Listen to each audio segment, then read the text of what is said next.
Amidst the pomp and circumstance of the Secretary of the Interior's visit to Alaska, a gathering happened that largely went unnoticed compared to the friction between Sally Jewell and lawmakers over new protections in ANWR.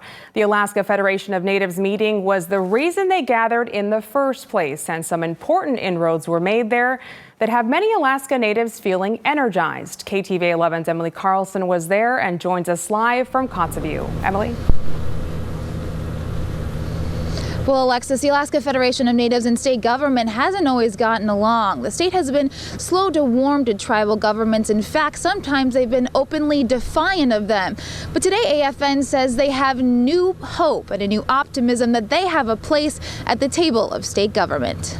A visit to the village of Kivalina Monday opened many Anchorage lawmakers' eyes to the challenges that rural Alaskans face. Subsistence here is king, a way of life natives say is often challenging. Alaska Native people are the most governmental regulated people, in my opinion.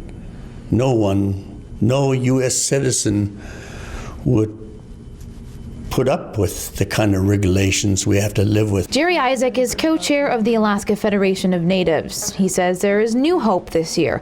The Walker administration's pledge to give Alaska natives a louder voice. We're going to work hard to make sure that state agencies cooperate, work with tribal entities. I have to be audacious to say that it's about time.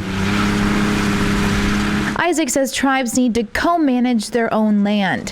He says the current system in place to regulate Alaska's waters is a complicated maze of state and federal rules with too many restrictions for natives who practice subsistence.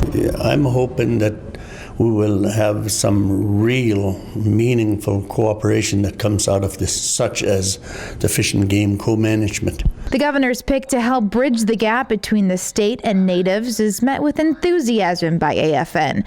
Jared Godfrey is the governor's newest and last member to join his cabinet. That we're going to entrench a new way of interacting and interfacing with tribes in the state of Alaska. Godfrey says native voices get drowned out at the capital thanks to a lack of population and far-flung geography. His goal to cement relationships and policies over the next 4 years that would take decades to untie. It's time for them to have a greater voice because the vast majority of revenue that drives the state is not generated in the metropolis areas. It's not in Anchorage, Juneau, Fairbanks. It's in the rural parts of the state. Now, AFN would like to see tribes recognized as sovereign nations so they have local control of things like the justice system and education. But Lieutenant Governor Byron Malott says that is likely to not happen in the next 4 years, Alexis. Now, Emily, with budget cuts looming, is there an area that might hit Alaska natives harder? Well, AFN expressed concern over programs like the Village Public Safety Officer program and education, but they say they're willing to work with state government. They know that times are tough, and they're going to give the governor a list of things that they feel can safely be cut from the budget in rural Alaska. Alexis. All right, thanks, Emily. We'll see you soon. Interior Secretary Sally Jewell wrapped up her visit by expressing her desire to have a better relationship with Alaska's lawmakers. Many state leaders used her visit as an opportunity to criticize the Obama administration for suggesting the Arctic National Wildlife Refuge be designated as wilderness. Today, Jewell talked about her visit with residents in Kivalina and Kotzebue who told her they are more concerned about climate change and subsistence hunting. Jewell also announced a new $8 million grant fund for Indigenous people to use towards climate change mitigation.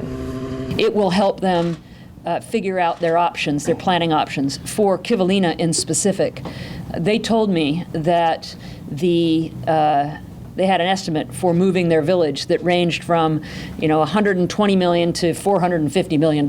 It certainly does not take care of that. Secretary Jewell acknowledged the tough economy Alaska is facing given the drop in oil. She says the National Petroleum Reserve Alaska is where exploration and drilling should occur, not in ANWR.